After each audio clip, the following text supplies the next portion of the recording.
সুপ্রভাত বন্ধুরা, তোমরা সকলে কেমন আছো? আমরা ভালো আছি। আমার নতুন একটি ভিডিওতে তোমাদের সকলকে জানাই স্বাগত। আর আজকে হচ্ছে শুক্রবার। তো শুক্রবারে তো সকাল সকাল উঠে রান্না বান্না সেরে নিয়েছি। আর আজকে প্রিয়া বলেছিল একটু তাড়াতাড়ি এসে তাড়াতাড়ি চলে যাবে, কিন্তু ও তাড়াতাড়ি আসতে পারেনি। তো যেরকম টাইমে আসে সেরকমই এসেছিলো। তো কাজ টাজ করে দিয়ে চলে গেছে। সেরকম কাজ তো কিছু ছিল না, শুধু কিছু কাপড় জামা ছিল। আর সকালে যে রান্না বান্না করেছি, প্রেসার কুকার আর কড়াই এগুলো, আর দু একটা বাটি ফাটি এইসব মেয়ে খেয়েছিল, প্লেটটা আর বাটিটা এইসবই ছিল। তো ওগুলো মেজে ঘষে দিয়ে ঘরটা পরিষ্কার করে দিয়ে চলে গেছে ও জলখাবার খেয়ে। হ্যাঁ, কারণ ওর কাজ আছে। তারপর মা যেহেতু এখন অসুস্থ, হ্যাঁ, ঠিক মতন অতটা করতে পারবে না, বাড়িতে গিয়েও কাজ করতে হবে। সেই জন্য ও বলছিল জলখাবার খাবে না। আলা না, খেয়ে যা, খেয়ে গেলে তাহলে একটু গিয়ে কাজ করতে লাগতে পারবি। তা নাহলে বাড়িতে এখান থেকে যাবি, তারপর বাড়িতে গিয়ে জলখাবার খেতে, তখন আর তোর কাজ পড়ে থাকবে, তখন আর জলখাবার খাওয়ার সময় হবে না। তার থেকে এখান থেকে খেয়ে চলে যাবে। তো খেয়ে গেল জোর জবরদস্তি করে, তখন বললাম খেয়ে নে, নিয়ে খেয়ে গেছে। তো চলো এখন আমি এই যে এগুলো একটু সব ঝেড়ে ঝুড়ে পরিষ্কার করে নিয়েছি। আর অতিরিক্ত গরম, এদিকে মেঘ মেঘ করছে, কিন্তু হচ্ছে না, কি বলে, হাওয়া দিচ্ছে না, মেঘচা মেঘচা করে আছে। এদিকে জামা কাপড়গুলো আজকে উঠোনেই আছে, উঠোনের মধ্যেই রেখে দেওয়া হয়েছে। কারণ যেহেতু সকালে এক ফোঁটা জামা কাপড়গুলো যখন কাচলো তখন পড়ছিল, তারপরে মানে কোথাও পড়েছে কোথাও পড়েনি, এরকম ফোঁটা।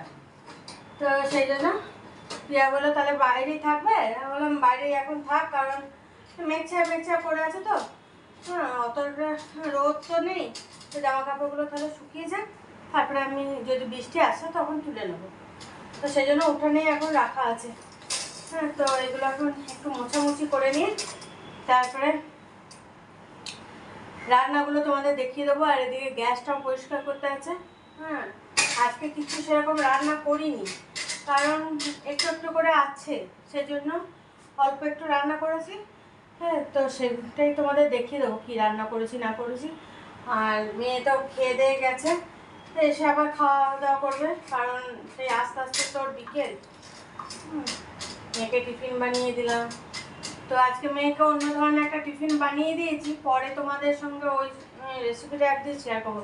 আসলে কি সকালবেলায় না তখন শেয়ার করা হয় না, তখন এত তাড়াহুড়ো লাগে মেয়েকে টাইমে টিফিন বানিয়ে। আসলে কি তারপরে তাড়াতাড়ি করে টিফিনটা না বানালে ঠান্ডা হবে না, ফ্যানের হাওয়াতে দিতে হয় ঠান্ডা করতে, তারপরে সেটা বক্সে ভরতে হয়। আর গরমই তো এখন বক্সে ভরে দেওয়া হয় না, নষ্ট হয়ে যাবে। সেই জন্য খুব তাড়াহুড়ো লেগে যায় সকালটা। সকালটা মনে হয় যেন বাপরে বাপ কী করে কী করবো সকালে। সেই জন্য কোনো তোমাদের একদম সকালে উঠেই আমি কিচ্ছু শেয়ার করতে পারি না, কারণ মেয়ে যতক্ষণ না বেরোয়, হ্যাঁ, ততক্ষণ আমি কোনো জিনিস শেয়ার করতে পারি না। খুব কম যদি মেয়ের ছুটি ছাড়া থাকে তাহলে শেয়ার করা যায়, তাছাড়া এমনিতে সকালে উঠে। আর তারপরে এখন যেহেতু প্রিয়া কাজ করে দিয়ে চলে যায়, সেই বাসনগুলো আমাকে নামিয়ে দিতে হবে রান্না বান্না করে। সেই জন্য সকাল সকাল করতে গেলে, ভিডিও করতে গেলে না অনেক দেরি হয়ে যাবে। একদিকে ভিডিও করে তোমাদের সঙ্গে সব জিনিস শেয়ার করব, আর একদিকে কাজগুলো করব, তাহলে অনেকটা দেরি হয়ে যায়। সেই জন্য সকাল দিকটাতে হয় না, মেয়ে বেরোয়, তারপরে আমি তোমাদের সামনে আসি। তো চলো এখন এই চটজলদি এগুলো একটু মুছে নিই। প্রত্যেক দিনই মোছা হয়, কিন্তু তাও দেখো একটু একটু যেন হয়েই থাকে, ধুলো ধুলো ধুলো ধুলো যেন পড়েই থাকে।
ঘরটার ঝাড়ু দেওয়া হয়ে গেছে, এবার তোমাদের রান্নাগুলো আমি দেখিয়ে দিই, তারপরে ফ্রিজে রেখে দেবো সব।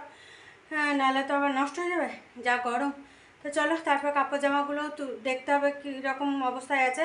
যদি শুকিয়ে গিয়ে থাকে তাহলে তুলে নিয়ে চলে আসতে হবে, আর না শুকিয়েছে তো তাও বারান্দায় দিয়ে দেবো, অতিরিক্ত গরম। হ্যাঁ, তো চলো চটজলদি দেখে নাও রান্নাগুলো। এই দেখো, এখানে আছে আলু সিদ্ধ, বললাম না আজকে বেশি কিছু করিনি। এখানে আলু সিদ্ধ, আর এখানে পটল আলুর তরকারি, আর এটার মধ্যে মেয়ের জন্য ডিম আর ভাত আছে এখানে। এটাই বানিয়েছি আজকে, আলু সিদ্ধ, পটল আলুর তরকারি আর মেয়ের জন্য ডিম। আর কালকে যে মাছ সর্ষে করেছিলাম, তো বেশি যা ছিল মাছ সব করে দিয়েছিলাম। হ্যাঁ, তো কিছু মাছ রয়ে গেছে, সেটা আজকে হয়ে যাবে। হ্যাঁ, তো ফ্রিজে রাখা আছে। আর ডাল করেছিলাম কালকে, সেই ডালও আছে, তো ফ্রিজেই আছে। সেইগুলো এখন বার করে নিই, খাওয়ার কিছুক্ষণ আগে বের করে রাখবো, তারপরে তখন দরকার পড়লে গরম করে নেওয়া হবে। আর চলো, এগুলো এখন আলু সিদ্ধ, তারপরে পটল আলুর তরকারি, ডিম, এগুলো সব এখন ফ্রিজে রাখি, নাহলে আবার খেতে পারা যাবে না, তখন নষ্ট হয়ে যাবে। তো চলো এখন যাই উঠানে কাপড় জামাগুলো দেখে আসি। এই দেখো, এখানে সব কাপড় জামাগুলো মেলা আছে, চলো তুলে নিই। কি রোদ, বাপ রে বাপ, একবার করে মেঘ ছায়া করছে আর একবার করে রোদ, দেখো। তো চলো, হাত দেরি না করে তুলে নাও। কিছু কিছু ভিজা আছে, এটা মেয়ের জিন্সের প্যান্ট ভিজা আছে, ও হালকা ফুলকা, ওগুলো সব বারান্দায় দিতে হবে। এগুলো যা ভিজা আছে সব বারান্দায় দিয়ে দেবো, কারণ এত রোদে আর নামা যাবে না। তো চলো, শুভ সন্ধ্যা বন্ধুরা। দেখো, সন্ধ্যের সময় আবার তোমাদের সামনে চলে এলাম। আর সন্ধ্যে টন্ধে তো অনেকক্ষণ আগেই জ্বালা হয়েছে। সন্ধ্যে জ্বালার পর একটু পাঁপড় ভাজলাম, দেখলাম যে পাঁপড় ভাজি। আর তারপরে দেখলাম পাঁপড় ভাজার সঙ্গে তাহলে চাটা করলে ভালো জমবে। তো গরম তো আছেই, তো একটু সন্ধ্যে, অনেক দিন হলো সন্ধ্যের সময় চা খায় না। যেদিন ঠান্ডা ঠান্ডা একটু ওয়েদার করেছিল সেদিন খেয়েছিলাম, কিন্তু আজকে দেখলাম পাঁপড় ভাজলাম, তো পাঁপড় ভাজার সঙ্গে তাহলে চা না হলে ঠিক ভালো জমে না। তো সেই জন্য একটু অল্প চা বানিয়ে নিলাম। আর এদিকে হাজব্যান্ড গেছে পড়াতে আর মেয়ে গেছে পড়তে, তো ওদের জন্য পাঁপড় ভাজা রেখে দিয়েছি। তো চলো, এখন আমি বসে বসে এটা খেয়ে নিই, পরে তখন রুটি টুটি বানানো যাবে। তো এখন এইটা তো খাই, সন্ধ্যের এটা। তো চলো খেয়ে নিই। এই দেখো, এখানে আছে চা, হ্যাঁ এখানে চা আছে, আর এখানে পাঁপড় ভাজা আর টোস্ট বিস্কুট। তো চলো, এখন এটা খেতে খেতে একটু ফোনটা ঘাঁটি। দেখো বন্ধুরা, এখন রাতের খাবার নিয়ে চলে এসেছি। আর এদিকে হাজব্যান্ড পড়াতে গেছিলো, তোমাদের তখন বললাম। পড়িয়ে এসে এখন পনির বানালো, পনিরটা ওই চিলি পনির টাইপের বানিয়েছে। তো এখন আমি রুটি বানিয়ে নিলাম। হাজব্যান্ডের এইটা বানানো, পনিরটা বানানোর পর আমি রুটি বানালাম, আর এখন খাওয়া দাওয়া করবো। তো চলো, তোমাদের একবার দেখিয়ে দিই কেমন বানিয়েছে, একবার দেখো, নিয়ে আমরা খাওয়া দাওয়া করবো। টেস্ট করে দেখে নিয়েছি, দারুণ হয়েছে কিন্তু। তো চলো এখন দেখিয়ে তারপর রেডি করি খাবারটা। এই দেখো, বুঝেছো, বললো আজকে আর পটলের তরকারি তো করা আছে। হ্যাঁ, তো সেটা বললো আজকে আর রাতে পটলের তরকারি দিয়ে খাবো না। বললাম তাহলে তো কালকে তো ওটা খাওয়া যাবে না। আর আজকে যে পনিরটা বানালো, কালকে এতটা পনির তো আজকে খাওয়া যাবে না, সেটা আবার থেকে যাবে কালকে, শনিবার যেহেতু কালকেও এটা খাওয়া যাবে না। তখন এবার রেখে দিয়ে তারপর রবিবারে খেতে হবে। তো যাই হোক, নষ্ট তো হবে না, ফ্রিজে রেখে দেওয়া হবে। তো চলো, এখন এবার খাওয়াটা রেডি করে নিই।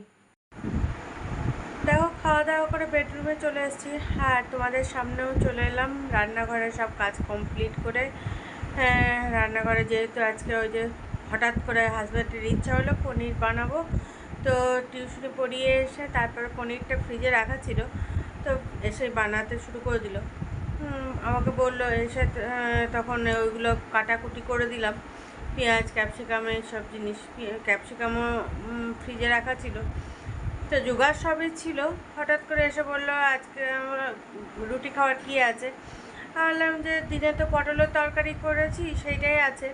তো বললো রাতে আর পটলের তরকারি দিয়ে রুটি খাবো না, পনিরটা আছে তো পনিরটাই বানায়। বললাম তাহলে পনিরটা তো বানাবে ঠিকই, কিন্তু সেটা নেই আজকে খাওয়াবে, কাল তো আর খাওয়া হবে না, কারণ অনেকটাই পনির আছে। করতে গেলে পুরোটাই করতে হবে। বললো হ্যাঁ, তো যা খাওয়া হবে হবে, বাকিটা তখন রেখে দেবে, পরে তখন খাওয়া হবে। তো আমি বললাম তাহলে পটলের তরকারিটাও থেকে যাবে, কালকে তো শনিবার, পটলের তরকারিটা যেহেতু পেঁয়াজ দেওয়া আছে সেটাও কালকে খাওয়া হবে না। বললো না, তো ওটা থাকবে, পরে খেয়ে নেওয়া হবে। হ্যাঁ, তো কি করব এবার, যখন বলছে তখন তো বানাবেই, যখন তখন আমাকে আবার সব জোগাড় করে দিতে হলো, পেঁয়াজ টেয়াজ কেটে ওইসব ক্যাপসিকাম সব কিছু কেটে কুটে রেডি করে দিলাম। তো নিয়ে হাজব্যান্ড নিজে বানালো।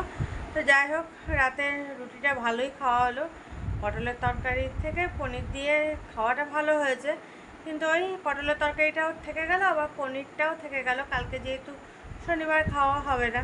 তো যাই হোক, খাওয়া দাওয়া তো ভালো হয়েছে। এদিকে রান্নাঘর, তারপরে যেহেতু ওই পনির টনির বানিয়েছে, গ্যাস ট্যাস ভালো করে পরিষ্কার টরিষ্কার করে, হ্যাঁ, তো কারণ তেল তেল হয়ে যায় না, সাবান টাবান দিয়ে ভালো করে পরিষ্কার করে তারপরে রুটি বানালাম। রুটি বানিয়ে আবার মনে করো আটার গুঁড়োগুলো পড়েছে, সেটাকেও আবার ঝেড়ে ঝুড়ে পরিষ্কার করলাম। হ্যাঁ, তো খাওয়া দাওয়ার পরে ওই সব কাজগুলো করলাম। তো তারপরে বেডরুমে এলাম, আর বাসন টাসনগুলো কি সব গুছিয়ে গেছে রেখে দিয়েছি। তো কাল তো পিয়া আসবে মনে করো, তো সেজন্য রেখে দেওয়া হয়েছে। আর এইদিকে এসে বেডরুমে এসে চুলটা বাঁধলাম, চুলটা বেঁধে তোমাদের সামনে এলাম। তো চলো, আর মেয়ে তো ঘুমিয়ে পড়েছে, আর অতিরিক্ত পোকা উঠছে জানো তো, সেই ফড়িংয়ের না কি বলে, ত্রিপ ত্রিপ করে লাফিয়ে চারিদিকে বেড়ায়, খুব ধারালো, ওই পোকাগুলো খুব উঠছে। হ্যাঁ, লাইট জ্বালার উপায় নেই, এত পোকা উঠছে কি বলবো, সন্ধ্যে থেকে সমানে পোকা উঠছে। তো বৃষ্টিও নেই, কিছুই নেই, কেন যে এত পোকা হচ্ছে কে যেন। আবার গায়ে টায়ে লাগলে না, এমনি করে যদি ঝেড়ে দেওয়া ইয়ে হচ্ছে, হাত দিয়ে যদি না দেখে, তো ঘষা পেয়ে জ্বালা করে যাচ্ছে একদম। হ্যাঁ, পোকাগুলো ধারালো আছে, হাত ওদের জানা পাখাগুলোতে মনে হয় ধারালো, খড় করে মনে হয়, তো ধারালো পোকার এগুলো। তো কোনো জায়গায় অনেক সময় বিষাক্ত পোকাও থেকে থাকে, এই সময় ওরে একবার মেয়ে ছোট ছিল, তখন মেয়ে পেটের মধ্যে ওই রকম বিষাক্ত পোকা লালা দিয়ে দিয়েছে, তখন ওরকম ঘায়ের মতন হয়ে গেছিলো। তো আর গরমে তো মনে করো এই যা গরম, এই গরমে মশারি খাটানো সম্ভব নয়, তাহলে পাখার হাওয়াটা গায়েই লাগবে না। তো কি করা যাবে, তো চলো এখন চটজলদি লাইটটা অফ করতে হবে। লাইটটা যতক্ষণ না অফ করবো ততক্ষণ এই পোকা লাফিয়েই চলবে। তো চলো, ভিডিওটা এখানেই শেষ করছি, কাল আবার একটা নতুন ভিডিও নিয়ে চলে আসবো তোমাদের সামনে। ততক্ষণের জন্য তোমরা সুস্থ থেকো, ভালো থেকো, টাটা, বাই বাই, শুভরাত্রি।